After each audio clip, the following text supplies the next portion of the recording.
Hello there, world of tankers, and welcome to the channel. I'm your host, Droodles Blitz, and in today's video, we are going to be breaking into the brand new Czech Tier 10 heavy tank, the VZ55. There's quite a bit to unpack when it comes to this vehicle. It's a really unique vehicle. It's got a nice gun, pretty big alpha, it's got decent mobility, and really solid armor, especially when it comes to haul-down capabilities. But it also features its fair share of downsides. Overall, I'm actually very surprised to say this, but Wargaming balanced a tank well. This vehicle is very well balanced. I'll be breaking into everything you need to know, like the armor profile, and I'll be comparing it to a vehicle that I think is a very, very good competitor to this tank's playstyle and overall reason to exist. But let's break into what I'm running for equipment really quick. I'm running calibrated shells, obviously, because I love my penetration. I try to make it as high as possible so I don't, chance bouncing shells. So we got Cali on. We're obviously running improved modules. It means that your tank is much better at ramming, so that's nice. Improved optics for the view range,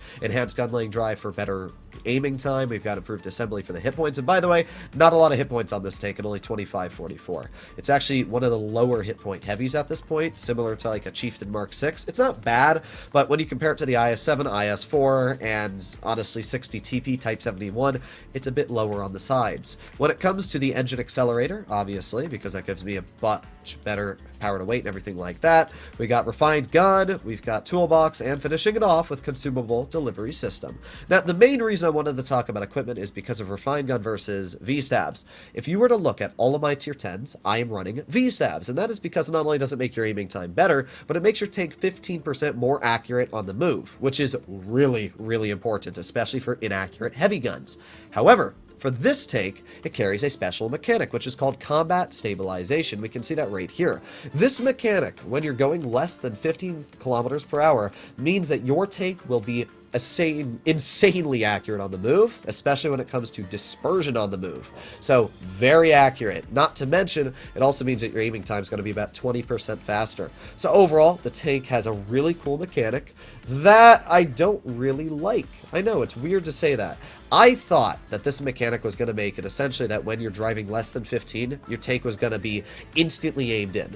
It's not like that. It's actually still a slightly slow aiming time, which you'll notice when I'm actually playing the vehicle. Because of that, I don't actually find combat stabilization making that big of an impact, but it is still nice to run with refined gun because when you are fully aimed in, it doesn't bloom at all when you move, which does make it very, very unique and super solid. 0.310 dispersion added in with the 470 alpha is incredibly good. It makes this tank actually very enjoyable to drive when it comes to the gun. Aiming time is also pretty good at 3.9 seconds, so it's got a good aiming time, very solid dispersion, it's got a great alpha. When it comes to the DPM though, 2,400, not great. You could run Cali and get up to 2,500, but even then, it's not a lot of DPM. It's quite low on the sides. When it comes to penetration, it's 272 on the standard, 346 on the premium, so it's pretty good on the standard. When it comes to the premium, this is where it's insane. Premium APCR is normally like 340 is considered high. Like if you look at an AMX 50B or a 2 and 5B, they're at like the 340 mark, and you consider that high penetration. 346 is insane. That means you will butter through armor like no problem. Now, it'll be different than heat. Heat shells are very good at cutting through anything that's flat, anything that's base thickness is very good. APCR is very good at angled armor and more specifically spaced armor. This tank will butter through any type of armor, through track wheels, it'll butter through mantlets, anything like that. 346 pen is going to be crazy good at. So the pen, no problem whatsoever. It's crazy good. When we take a look at the gun depression, it's 7 degrees, which is decent. It's enough to work most ridgelines haul down, so pretty good. Mobility wise, the tank goes 38 of a top speed and 13 in reverse. I found the reverse speed kind of a joke because of the fact that combat stabilization says if you're going 15, it will start to slow it down on the aiming time and everything like that. But it only reverses at 13. Why didn't they make it 15? It would have made sense. Oh well. I personally hate the fact that Wargaming keeps making tanks reverse slow. They did this with the Minnow, and now they're doing it with the VZ55. I think that every tier 10 should have a minimum reverse speed, apart from maybe like super slow tank destroyers like the Tortoise. 15. That's my opinion, but I really think that balancing tanks by bad reverse speed makes them just flat out worse in situations compared to others. So that's my opinion there. Traverse speed is very good, 38 degrees a second, and it's got a super solid power to weight. So overall, the stats of this tank, as you'll notice, are pretty good. Overall, it's not bad at all. But now we're going to take a look at the armor, which is also pretty weird. The armor frontally is amazing. The upper plate, I mean, look at this. Even on this angle here, it's still 295 thick.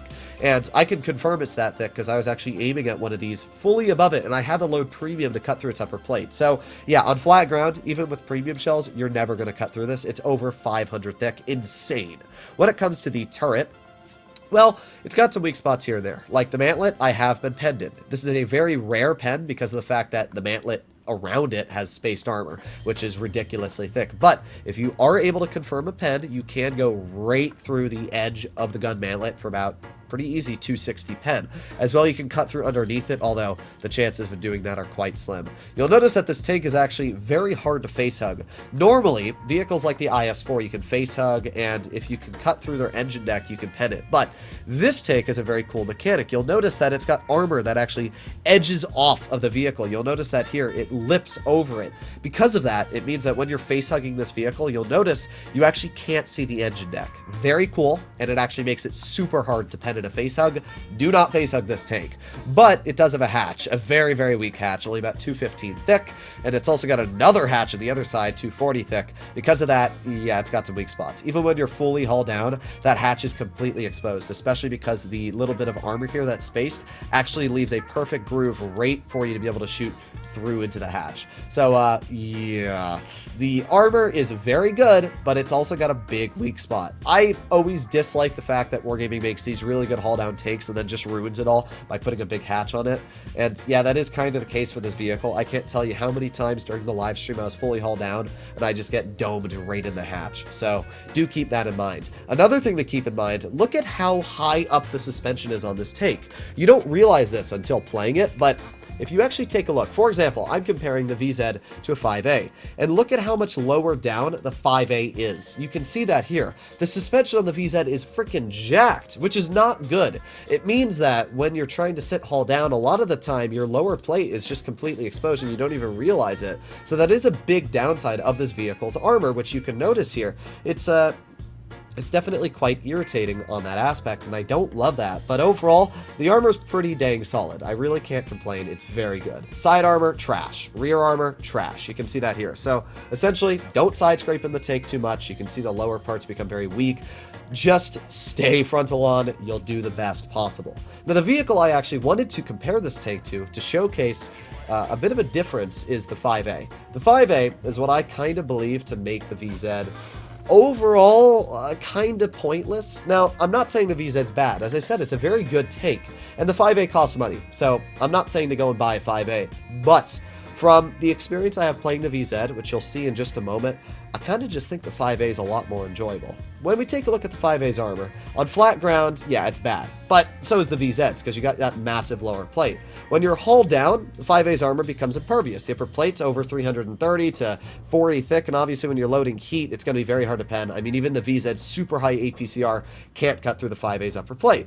The turret on the 5A is insane, and what you'll notice is that those hatches that the 5A carries are no longer weak spots when you're hauled down, because they're basically fully hidden. So because of that, I think the 5A is just a flat better tank hauled down. And we're going to break into the 5A a little bit later, but I just thought I'd showcase this because of the fact the 5A is kind of just a better tank when it comes to haul down armor. Same for side scraping. It doesn't have those big weak spots that we can see the VZ has right down here. But let's actually break into the VZ when it comes to gameplay now, because we got some pretty solid battles. Let's start off with the first game on Rockfield. Now this battle, up against us, we got some big tanks. We got the E100, FE2 and 5B 183, YAG, Object 140, Stritzvon K, and an E6. I mean, those two tanks right there are super strong, plus we got a TVP. So their lineup is really good, and well, we're going to see what we can do here. I'm going to start off by making my way. Let me turn on my desktop audio so you guys can actually hear the game.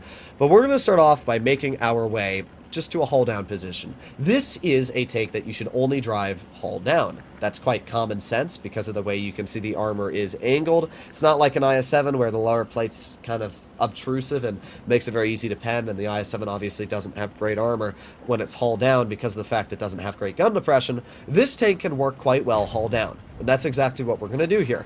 So, I was a little worried about where their 183 and Yag was, because obviously both of those tanks are super solid, and you have to be careful. But, well, doesn't look like they're spotted yet. We can actually see right off the beginning of this game that my team is going towards A side. Because of that, I was kind of worried about the 183, but I'm just waiting for it to get spotted. You can see I was prepared to actually jump off, but there you go. 183 gets detected. We get a nice slap into the 183. Now we're going to pull forwards. Now you'll notice the aiming time mechanic on this vehicle. I mean, since I'm always not really moving, you'll notice the mechanic, I don't know, it just doesn't seem to do much for me. I feel like if I was sitting still the majority of times with this tank, it would normally be this aimed in. But I don't know. You can see, like, the aiming time really isn't that fast, and we actually missed that shell. So I just thought I'd showcase the mechanic. To me, it really doesn't seem that impressive. Like, again, watch my aiming time here. I'm moving pretty fast, okay? And then we stop. Aiming, I don't know, it just doesn't feel to me like it aims in all that fast. Another thing I thought I would showcase there, because my reverse speed is so dang bad, that Yag was able to instantly slap us. If we had had a faster reverse speed, let's say we were in, I don't know, a Stritzvon K, for example, or even a 60 TP that can reverse upwards of 20, we would have easily been able to back out of that situation and not be penned at all. So, good examples of where this tank does have downsides. But, I have to say, when this gun is aimed in, and because it actually has pretty good dispersion for the alpha it carries, it hits hard, and it always hits. I mean, at an angle like this and where we're sitting, the gun is quite good, and you'll also notice we blocked 2,000 damage. We have been bled out quite a bit, but the gun works pretty well, the armor works pretty well. Right now I'm just baiting shells from this TVP. You can see I'm making sure that the TVP cannot hit me and not hit my weak spots. So we've got some nice bounces. We're up to 2,600 blocked. We get a nice slap into the side of the TVP. And at this point, we're going to use this dead FE2 and 5B183 as cover for my vehicle. We're going to aim it on the E100 over here, and perfect shell right into his turret cheek. You can see where that super high premium pen comes into play. So at this point, we're up to 3,000 damage, which is not bad at all. Alright, let's see if we can get some more slaps out. My teammate gets a pen in, and it's actually pretty funny, but you'll notice the E6 tried shooting me, ended up hitting my teammate in the Vickers outer track wheel, and because of that, did not end up killing him. But uh-oh, my teammate's now in some serious doo-doo. I'm going to try and help him. We get a nice 570 slap into the TVP, but unfortunately, it does not make a difference as, yeah, he gets cleared. But you know what? We're doing fine. We've already blocked 3,000 damage. We've dealt 4,000. And all that's left are these tanks all just kind of bunched up over here. But, oh, that's a Yag. Now, you'll notice I was going to shoot the Yag, but I saw that E6 poking out, and I was like, you know what? I like damage, but I also don't want to bleed health to that E6, especially because if I had shot that Yag, that E6 would have easily killed me. So, not worth it in the long run. I'm going to be smart, kill the E6. I'm going to do this once again. This TVP can very easily kill me, so I'm going to make sure that he can't get the shells into me. Finish off the TVP. At this point, we've blocked 3,700 damage, and we've dealt 4,500 ourselves. Now we're going to get a very easy slap into that Yagpir Z100, up to 4,900 damage, and you'll notice that the minnow is on a full reload, which means we're going to be able to get this final shell finishing him off, and a badonk. There you go. Not a bad battle at all. We were able to block a lot and deal a lot. As I said, 5,300 damage this game. A perfect battle to showcase all the capabilities this tank features. It's got good gun depression, decent capabilities hull down, it's got pretty good armor, it's got decent mobility. Overall, I think the tank is very well balanced. Now we arrive at our second battle. Up against us, we have a TVP 5051, another TVP, then we got a VZ, a TNH TVZ51, a WT Panzer IV, T110E5, and a Foch. They have a very strong lineup. Even though some of their tanks aren't as strong as the previous lineup we went over, double TVP is really cringe. And we had ran into this team the battle before, or the Toon, a battle before as well, and we beat them. And I wasn't losing to TVPs. I hate double TVP platoons. I think that's cringe and it abuses the game. So I personally make it my goal to try and win against TVPs. Here's what I'll say about the VZ. I have played probably about 20-ish battles in the tank. And I'll go over my stats on the vehicle after we finish this battle here. But, I played about 20-ish games in the tank. And I've done pretty well in the vehicle. Very solid damage, very solid win rate. But it just felt really boring. There's nothing unique about this vehicle. Its alpha is cool. Its gun depression's cool. The mobility's okay. But, like, there's nothing outstandingly cool about the tank. Like, you can see there, that is where the stabilization mechanic worked well. I was able to instantly turn my gun and slap that Foch. That part of the mechanic is super cool. But I mean, the problem is, when I think of like a vehicle like the 5A, I just feel like the 5A has so much more going for it rather than the VZ. Not that the VZ is worse than the 5A, but in the aspect that the 5A is more mobile, and it's got more DPM, and it's got better base dispersion, which creates this more engaging playstyle. And even though the VZ has better armor, and the VZ has got much better haul-down capabilities because of the way the armor works, I don't know.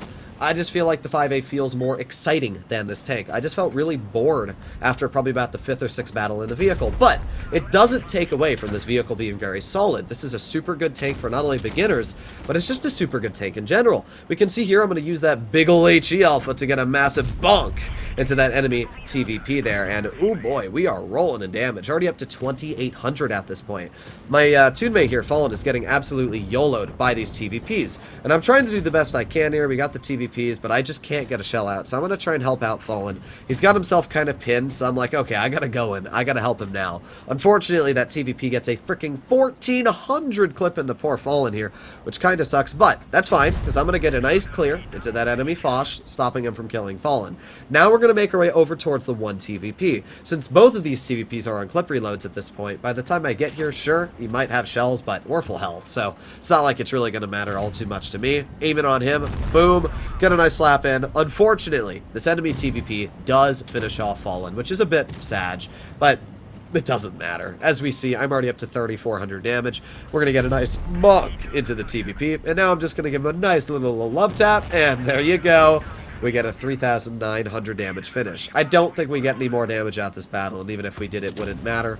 So there you have it. A pretty solid second battle in this tank. As I said, I think the tank's pretty solid. It's just kind of boring to play. There's nothing unique about it. It's just, it's got features of other tanks that kind of incorporate into it. So there you go. We got another ace, and not bad at all. If we take a look at how I did overall in the tank today, I'm averaging 3,300 damage with an 80% win rate, which is pretty solid. I did play all these battles in Platoon, so if I was solo, it'd probably be more like a 70-ish% win rate and more like 3,500, 3,600 average damage, which is what I was doing before I ended up doing with Fallen. But still, I think the tank's very solid. I don't know if it'll be comp. Actually, I can tell you now, this is not a comp tank. If comp teams use this tank, it's not the correct choice, I can tell you now. But it's overall a very solid tank. It's a super good vehicle. And personally, I don't know. I'll play it in a bit more, but my first impressions are kind of boring, but very balanced. I'll see you in the next one. Bye-bye.